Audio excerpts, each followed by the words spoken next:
Personality refers to the unique and stable patterns of thoughts, emotions, and behavior that influenced by our genetics, social environment, and social factors, जो कि ये decide करते हैं कि हम कैसे दुनिया को परसीव करेंगे, कैसे उनके साथ इंटरेक्ट करेंगे, कैसे डील करेंगे, खुद के बारे में क्या सोचेंगे. तो ये चीज़ कहलाती है पर्सनालिटी. और अगर हम इसको मतलब शॉर्ट में समझें तो बस ये है कि हमारे जो थॉट्स हैं, हमारे इमोशंस, हमारे बिहेवियर का जो यूनिक पैटर्न है जो हमें लोगों से अलग बनाता है, उसे ही हम पर्सनालिटी कहते हैं. Hello friends, welcome to my channel the parenting by doctor Seema. आज हम लोग पर्सनालिटी डिसऑर्डर्स के बारे में पढ़ेंगे कि उनके कितने टाइप के होते हैं, इनके क्या कॉज होते हैं और ट्रीटमेंट कैसे होता है. तो फ्रेंड्स, हमारे आसपास या हमारी फैमिली में बहुत सारे लोग होते हैं जो कि बहुत तरह के पर्सनालिटी डिसऑर्डर से जूझ रहे होते हैं. तो ये वीडियो उन सब के लिए है. तो प्लीज़ आप एक मतलब ह्यूमैनिटी के लिए एक अच्छा काम कर सकते हैं कि अगर आपके आसपास भी कोई ऐसे व्यक्ति हैं जो इन चीज़ों से जूझ रहे हैं तो उनके साथ ये वीडियो आप शेयर कर सकते हैं. तो चलिए शुरू करते हैं हम आज का कि what are the personality disorders. Friends, जब हमारा कोई जो भी मतलब हमारी जो भी पर्सनालिटी है उसके जो ट्रेट्स हैं या जो भी हमारा बिहेवियर, हमारे इमोशंस हैं, हमारे थॉट्स हैं, जब उनमें बहुत ज़्यादा रिजिडिटी आ जाती है, बहुत ही वो एक्सट्रीम हो जाते हैं कि वो हमारे रिश्तों को, हमारे वर्क को, हमारी लाइफ को डिस्टर्ब करने लग जाते हैं, तो वो कहलाता है पर्सनालिटी डिसऑर्डर. और अब बात आती है कि पर्सनालिटी डिसऑर्डर्स कितने तरह के होते हैं. तो हमारा एक स्टैंडर्डाइज रेफरेंस बुक है जिसे हम कहते हैं DSM. तो DSM-5 ने पर्सनालिटी डिसऑर्डर्स को क्लस्टर्स में बांटा है. तो अब हम इन क्लस्टर्स के हिसाब से ही देखेंगे कि कितनी तरह के पर्सनालिटी डिसऑर्डर होते हैं. आप खुद पाएंगे कि बहुत सारे लोग होते हैं हमारे आसपास जो कि इन चीज़ों से परेशान रहते हैं. और जनरली होता यह है कि लोग ऐसे सोच लेते हैं ठीक है, ये तो नॉर्मल बिहेवियर है और दादाजी भी ऐसे ही करते थे, पापा ऐसे करते हैं, कुछ नहीं होता, और ये तो लड़का है, इसे तो चलता है, या लड़की है, इसकी तो आदत ही है ऐसे करने की. तो ये सब चीज़ों से आप ऊपर उठ के इनके बारे में जब देखेंगे, समझेंगे, तो आपको लगेगा कि हाँ, बहुत सारे लोग हैं जिनके कि आप हेल्प कर सकते हैं. तो चलिए हम शुरू करते हैं. तो उसमें जो क्लस्टर ए है, अब अगर हम क्लस्टर ए की बात करें तो इसमें बहुत ही ऑड और एसेंट्रिक बिहेवियर्स आते हैं. इसमें फर्स्ट है paranoid personality disorder. Paranoid personality disorder में जनरली मतलब जिनको ये डिसऑर्डर होता है उन्हें एक शक रहता है, उन्हें लगता है कि लोग उनको कुछ ना कुछ उनको नुकसान पहुंचा देंगे, मतलब उन्हें डिमीन करेंगे, उनको हार्म करेंगे या थ्रेटन करेंगे. ये सारे थॉट्स, उनका ये बिलीफ सिस्टम बन जाता है. जैसे एक आदमी था, वो अपने ऑफिस में जब काम करता था तो उसे हर टाइम ये लगता था कि उसके कुलीग उसकी मजाक बना रहे हैं, उसके कुलीग उसका कुछ नुकसान कर देंगे. उसके दोस्त अगर आपस में किसी जोक पर भी हंस रहे हैं तो उसे लगता था कि ये लोग मेरे पर हंस रहे हैं, मुझे ही डिमीन कर रहे हैं, मेरे खिलाफ कोई साजिश रच रहे हैं जिससे कि मेरा कुछ नुकसान हो जाए. तो इस तरह का जो शक होता है वो उनके दिमाग में चलता रहता है. और ये जो शक होता है ये उनके रिलेशंस को ख़राब करता है, उनका जो वर्क परफॉर्मेंस है उसको भी ख़राब कर देता है. नेचुरल बात है कि एक इंसान हर टाइम अपने नेगेटिव थाट्स में रहेगा तो वर्क में कैसे परफॉर्म करेगा, और रिलेशंस ख़राब होंगे क्योंकि उसको जब हर टाइम शक है कि दूसरे मेरे खिलाफ साजिश कर रहे हैं तो वो भी कुछ ना कुछ नेगेटिव करता रहता है. इसी में ही दूसरा एक टाइप आता है सिजॉइड पर्सनालिटी डिसऑर्डर. सिजॉइड पर्सनालिटी डिसऑर्डर का जो मेन चीज़ है वो है सोशल आइसोलेशन. इसमें इसमें कंसिस्टेंट वो होता है, मतलब व्यक्ति अपने आप को आइसोलेट कर लेता है, सामाजिक दूरी, लोगों से अपने आप को अलग कर लेता है, क्योंकि इसमें उसको यही लगता रहता है कि मतलब उसका एक डिसइंटरेस्ट हो जाता है इंटरपर्सनल रिलेशनशिप में. लोगों के साथ रिलेशनशिप में उसको कोई इंटरेस्ट ही नहीं रहता, क्योंकि उसे लगता है कि ये लोग सब मेरे पर हंस रहे हैं, मेरा कोई ना कोई नुकसान कर रहे हैं, और इनके पर लिमिटेड रेंज ऑफ इमोशंस होते हैं, इनके पास कोई इमोशंस ही नहीं होते. तो इससे भी रिलेशंस ख़राब होते हैं और वो अंदर ही अंदर परेशान चलते रहते हैं और अपने आप को लोगों से अलग कर लेते हैं. उनका जनरल डिसइंटरेस्ट होता है इंटरपर्सनल रिलेशनशिप में. तीसरा आता है इसमें सीजोटाइपल बिहेवियरल डिसऑर्डर या पर्सनालिटी डिसऑर्डर। इसमें जो होता है, मेन चीज़ होता है इसमें डिस्टॉर्टेड व्यू ऑफ रियलिटी होता है। इसमें जनरली जैसे एक महिला थी, वो अजीब से कपड़े पहनती, उसकी अपनी दुनिया, अपने आप से बात करते रहते हैं और उनको बहुत सारे हेलुसिनेशंस और डिल्यूजन्स होते हैं। जैसे बहुत तरह की आवाज़ें आती हैं, उन्हें कुछ कुछ दिखाई देता है, उन्हें लगता है कि कोई आवाज़ आ रही है जबकि कोई आवाज़ नहीं है। तो वो अपनी ही दुनिया में जीते हैं, अजीब से कपड़े पहनते हैं, अजीब सी बातें करते हैं, ख्यालों में ही बात करते रहते हैं। तो ये वाली जो चीज़ होती है, ये सीजोटाइपल पर्सनालिटी डिसऑर्डर है। इसमें वो लोगों से भी दूर रहते हैं, अपनी दुनिया में रहते हैं, क्योंकि उन्हें लगता है कि अगर वो लोगों के पास जाएंगे तो लोग उनको पढ़ लेंगे, मतलब लोग जान जाएंगे कि उनके मन में क्या चल रहा है, और उन्हें लगता है मुझे ये नहीं बताना है कि मेरे मन में क्या चल रहा है। तो इस तरह के कुछ इनके साथ इश्यूज होते हैं। और क्लस्टर बी जो है, ये सबसे ज़्यादा अपना मतलब लोगों का ध्यान अपनी तरफ अट्रैक्ट करता है, क्योंकि इसमें बहुत ज़्यादा ड्रामेटिक एंड इमोशनैलिटी और ड्रामेटिक बिहेवियर होता है। मतलब इतने हाइटेंड इमोशंस होते हैं। तो उसमें फर्स्ट आता है कि borderline personality disorder. Borderline personality disorder में होता है कि मूड बड़ा मतलब अनस्टेबल रहता है। जैसे एक लड़की थी, उसको अगर उसका बॉयफ्रेंड फ़ोन नहीं करे तो बस उसको लगने लग जाता था कि ये तो अब मुझे छोड़ ही देगा। तो वो उससे बहुत ज़्यादा लड़ती है कि तुम तो मुझे छोड़ ही दोगे, तुम अब मुझे नहीं प्यार करते, तुम्हारे मन में तो कोई और चल रहा है, मतलब इस तरह से। और जैसे ही उसका बॉयफ्रेंड थोड़ा सा उसको मतलब कन्विंस करता, तो वो उतने ही ड्रामे के साथ उनसे माफ़ी भी मांगने लग जाती। मतलब एक तरफ बहुत ज़्यादा हाइटेंड इमोशनैलिटी है, हाइटेंड एंगर है कि तुम मुझे छोड़ दोगे, क्योंकि ये उनका एक एंग्जाइटी है, उनको ये डर लग रहा है कि नहीं ये मुझे छोड़ देगा। तो एक तो ये चीज़ हो गई। तो इसलिए वो क्या करते हैं कि उसका बिहेवियर इस तरह से रहता है, और इमीडिएटली उसके मनाते ही, क्योंकि उन्हें अलग तो होना नहीं है, तो वो उनसे माफ़ी भी मांगने लग जाती है। तो ये चीज़ कहलाती है बॉर्डरलाइन पर्सनालिटी डिसऑर्डर। इसमें वो जो मूड है वो बार बार बदलता रहता है। तो सामने वाला जो आपके साथ रिलेशनशिप में, वो आपको समझ ही नहीं सकता। अल्टीमेटली इरिटेशन, फ्रस्ट्रेशन ये रिलेशंस में आ जाता है और रिलेशंस ख़राब होने लग जाते हैं। फिर मतलब ये इंस्टेबिलिटी रिश्तों को ख़राब करती है। इसके बाद में आता है anti social personality disorder. Anti social personality disorder में यही होता है कि मतलब सबसे ज़्यादा केयरलेसनेस, झूठ बोलना, लोगों की चीज़ों का नुकसान करना, क्योंकि इसमें एक अजीब सी इन्फीरियोरिटी कॉम्प्लेक्स होता है। तो वो आप क्या होता है कि इंसान दूसरों को नुकसान पहुंचाता है, दूसरों की प्रॉपर्टी को नुकसान पहुंचाता है। और ये अपने आप में मतलब क्लियर है कि एंटी सोशल पर्सनैलिटी डिसऑर्डर। फिर आता है नार्सिसिस्टिक पर्सनालिटी डिसऑर्डर। इसमें ये हमारी मतलब ये बहुत कॉमन है सोसाइटी में, लेकिन जनरली इसको ये मान लिया जाता है, और ऐसे रिलेशंस में लोग जीते रहते हैं, अपनी ज़िंदगियां ख़राब कर लेते हैं। और ये ऐसा अजीब सा पर्सनालिटी डिसऑर्डर है कि जिसमें कि जिसको ये हुआ है वो तो अपने आप को बिल्कुल करेक्ट मानता है, और जो फैमिली के अदर मेंबर्स हैं उन सबको काउंसलिंग की ज़रूरत हो जाती है, क्योंकि वो व्यक्ति दूसरों को इतना ज़्यादा डाउनग्रेड फील कराता है। उसमें मतलब इतना सेल्फ ऑब्सेस्ड होता है कि उसको खुद के अलावा कुछ नहीं दिखता। दूसरों के नीड्स, दूसरों के इमोशंस उसको समझ में ही नहीं आते। जैसे एक कोई बहुत बड़े बिजनेस टाइकून थे, वो मतलब सिर्फ अपने, उनमें नार्सिसिस्टिक पर्सनालिटी डिसऑर्डर था। तो वो सिर्फ खुद को ही अच्छा मानते थे, और उन्हें लगता था लोग सिर्फ उन्हें ही एडमायर करें, और अगर कोई उन्हें एडमायर नहीं करता तो वो इतना ज़्यादा उनको गुस्सा आ जाता था कि कईयों को तो वो फायर ही कर देते थे।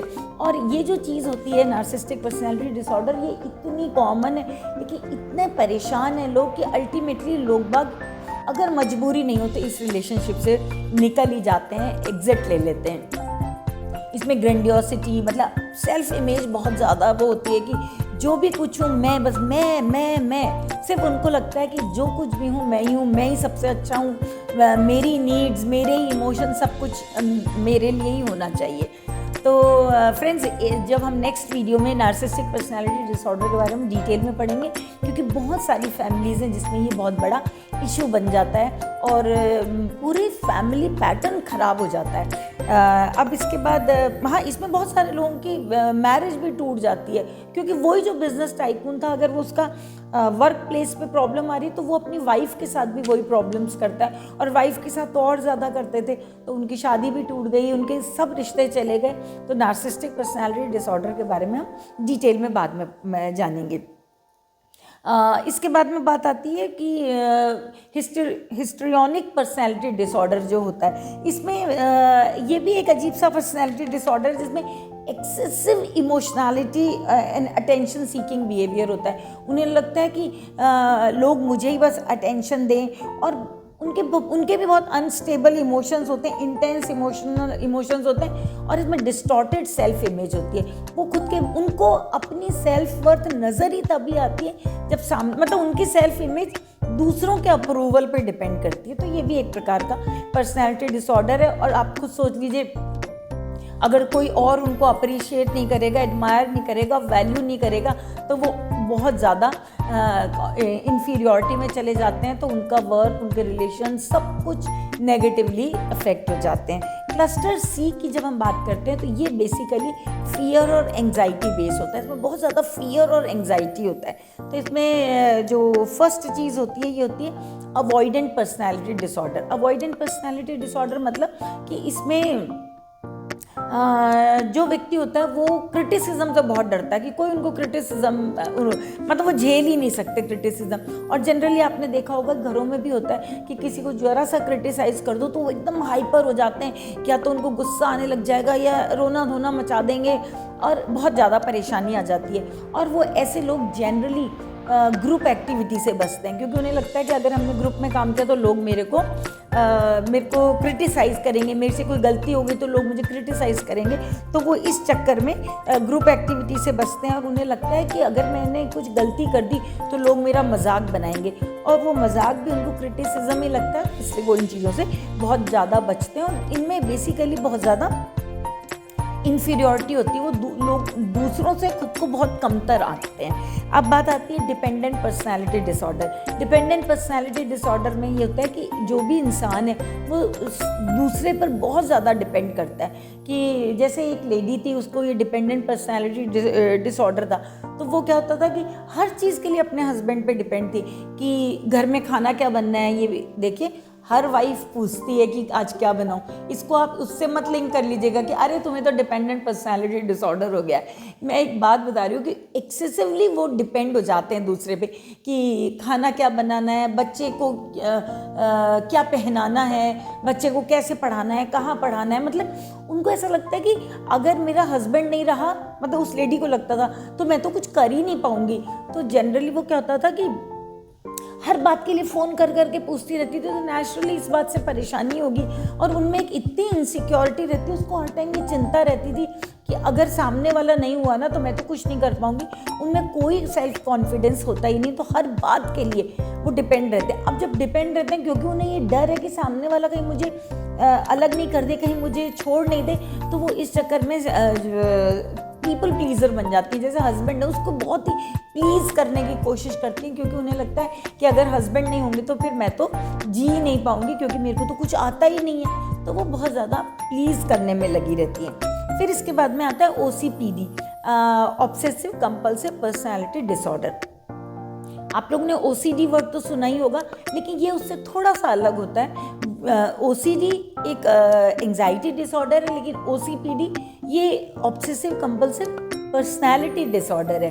तो ये बेसिकली मतलब ऑर्डरलीनेस और परफेक्शनिज्म और कंट्रोल, ये तीनों चीज़ इसकी जो मेन पहचान है, कि मतलब इनको हर चीज़ में परफेक्शन चाहिए। अब जो भी व्यक्ति परफेक्शन में उलझ गया वो आगे नहीं बढ़ पाता, उसके काम में परेशानी, उसको रिश्तों में भी परेशानी होने लग जाती है। उसको हर टाइम लगता है कि अगर ये चीज़ प्रॉपरली नहीं रखी हुई है तो रिश्ते खराब, मतलब उनमें कोई तरह की फ्लेक्सिबिलिटी नहीं होती, मतलब कि अगर ये ऐसा है तो ऐसा ही रहेगा। तो मेनली इनमें होता है कि इनमें फ्लेक्सिबिलिटी बिल्कुल भी नहीं होती, और इसके कारण इनके रिलेशंस खराब हो जाते हैं। अब बात आती है कि हाँ, एक चीज़ और है कि ये इन लोगों की जो, मतलब जैसे एक आदमी है, उसको अगर OCPD है तो वो अपनी वाइफ को हर बात पे टोकेगा क्योंकि उसको लगता है कि अगर ये क्वेश्चन ऐसे रखे हुए हैं 1 2 3 4 5 तो ये ऐसे ही रहने चाहिए। नो फ्लेक्सिबिलिटी, बच्चों ने शैतानी में इधर उधर कर दिया, नो, ये होना ही नहीं चाहिए। तो इस तरह से ये कहलाता है ऑब्सेसिव कंपल्सिव पर्सनैलिटी डिसऑर्डर।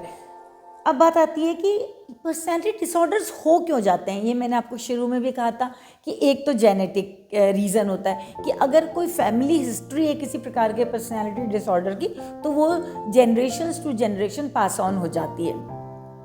फिर बात आती है चाइल्डहुड एक्सपीरियंसेस कि अगर किसी को चाइल्डहुड ट्रॉमा है या किसी तरह का बचपन में नेग्लेक्ट मिला है, किसी प्रकार का अब्यूज़ हुआ है, तो उन बच्चों में इस एंग्जाइटी के कारण ना उनको कोई ना कोई पर्सनैलिटी डिसऑर्डर आ जाता है। उनको जैसे उनमें कॉन्फिडेंस ख़त्म हो जाता है, वो डिपेंड हो जाते हैं।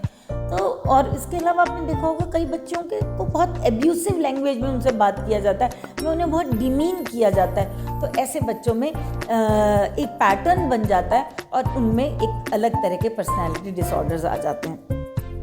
इसके अलावा ब्रेन में बदलाव आ जाते हैं। कभी कभी जो हमारे न्यूरोट्रांसमीटर में ही चेंज आ जाता है, ब्रेन के स्ट्रक्चर में ही फ़र्क आ जाता है, उससे भी कोई ना कोई पर्सनैलिटी डिसऑर्डर्स हो जाते हैं। इनके बारे में हम और आगे भी जानेंगे। इसके अलावा टेम्परामेंट, कई लोगों में इनबॉर्न ट्रेट होते हैं, जैसे कई लोगों में एंगर है और एंगर को अगर फेवरेबल एनवायरनमेंट मिल गया, मतलब उसने अपनी फैमिली में एनवायरनमेंट ही ऐसा है जिसमें वो अपने पापा को गुस्सा करते हुए ही देखता है या फैमिली में किसी और को देखता है कि गुस्सा गुस्सा गुस्सा, तो ये जो एनवायरनमेंट उसको मिला वो उसके ट्रेट को एम्पलीफाई कर देता है और उसमें एंगर इशू बन जाता है। और वो एंगर इतना ज़्यादा होता है कि कई बार वो नार्सिसिज्म में चले जाते हैं। तो इस प्रकार के भी पर्सनैलिटी डिसऑर्डर होते हैं कि जिसमें कि आप में टेम्परामेंट है और फेवरेबल एनवायरनमेंट मिला तो वो एम्पलीफाई हो जाते हैं।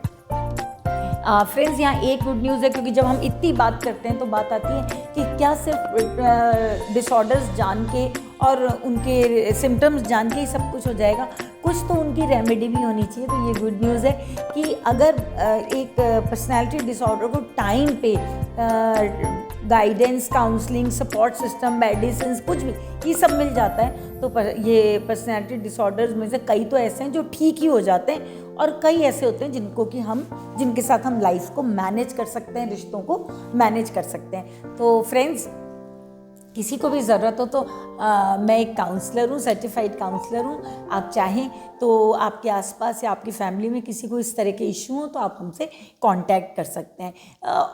वैसे देखा जाए तो इसके ट्रीटमेंट की बात की जाए तो सबसे पहली बात है साइकोथेरेपीज़। बहुत सारी साइकोथेरेपीज़ हैं, जैसे कॉग्निटिव बिहेवियरल थेरेपी है, डीबीटी है, टॉक थेरेपी है, ऐसे बहुत सारी थेरेपीज़ हैं जिनसे कि हम पर्सनैलिटी डिसऑर्डर्स को काफ़ी कुछ मैनेज कर सकते हैं। इस मेडिसिन हैं, ये हमेशा डॉक्टर्स प्रेस्क्राइब करते हैं क्योंकि कई बार हमारे न्यूरोट्रांसमीटर्स में फ़र्क आ जाता है तो मेडिसिन से भी वो कंट्रोल हो जाते हैं। लाइफस्टाइल चेंज करके भी हो सकता है। आप जानते हैं कि meditation, yoga, physical exercises, physical activity, इनसे क्या होता है कि इनसे भी हमारा डोपामिन वगैरह बैलेंस हो जाता है, आपको माइंडफुलनेस वगैरह आती है तो उससे आपका बिहेवियर में चेंज आ जाता है। इसके और भी जो चीज़ें ग्रुप थेरेपीज़ हैं, लाइफस्टाइल चेंज है। और इसके अलावा लास्ट में अगर मैं कहूँ तो हॉस्पिटलाइजेशन, कि कभी कभी क्या होता है कि कुछ पर्सनैलिटी डिसऑर्डर्स इतने बढ़ जाते हैं कि इंसान में सुसाइडल टेंडेंसी आ जाती है या वो लोगों को हार्म करने लग जाते हैं, मारने लग जाते हैं, तो ऐसे में हॉस्पिटलाइजेशन कराना पड़ता है। तो इस तरह से अगर एक इंसान को टाइम पे सपोर्ट सिस्टम मिल जाए तो बहुत सारे पर्सनैलिटी डिसऑर्डर्स ठीक हो सकते हैं, कंट्रोल हो सकते हैं और इंसान उनके साथ अपनी लाइफ को हैप्पीली जी सकता है, अपने रिश्तों को बहुत अच्छे से मैनेज कर सकता है। तो आपको भी कभी कोई ज़रूरत हो तो हमारा तो सीरीज़ ही यही है, आओ बात करें, तो आप हमारे से कांटेक्ट कर सकते हैं। और साथ ही आपके कोई भी इशू हो या कुछ भी आपको कहना हो तो प्लीज़ कमेंट सेक्शन में जाकर आप अपनी बात कहिए, हम उस पर ज़रूर बात करेंगे। तो नेक्स्ट वीडियो में हम नार्सिज्म पे बात करेंगे। तब तक के लिए बाय बाय।